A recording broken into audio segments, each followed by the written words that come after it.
On a ces 3 étapes-là qui sont la préparation, l'étude et les travaux.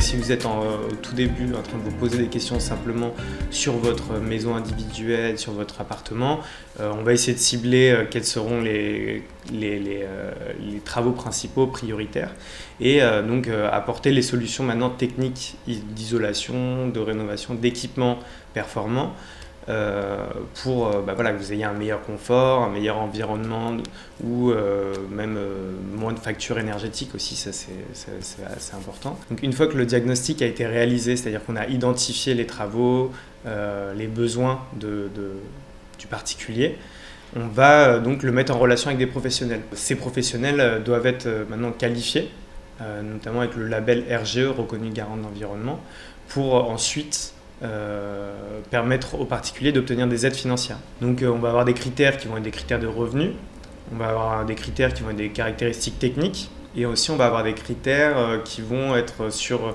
les qualifications justement des professionnels qui vont intervenir.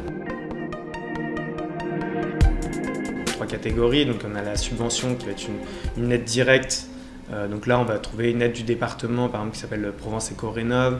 On a d'autres formes d'aides qui s'appellent par exemple les certificats d'économie d'énergie. On a des aides qui se retrouvent sous la catégorie plus d'aide fiscale. Donc on va avoir une TVA à taux réduite, on va avoir le crédit d'impôt à la transition énergétique. Et en fait, on a une 3e forme ensuite d'aide qui est sous la forme d'emprunt. C'est-à-dire que les particuliers, les copropriétés peuvent ensuite, une fois qu'elles ont établi un projet, obtenu des devis, vont pouvoir solliciter des emprunts. Donc ça s'appelle l'éco-prêt à taux zéro. Ces aides financières, elles sont cumulables. C'est ça qui est assez intéressant, c'est-à-dire que vous allez pouvoir donc faire un certain nombre de dossiers, cumuler des emprunts, cumuler cette aide fiscale dont on parlait, ces formes de subventions. Après, il faut savoir aussi qu'il y a un plafond, c'est-à-dire que vous ne pouvez pas atteindre plus de 80% d'aide financière.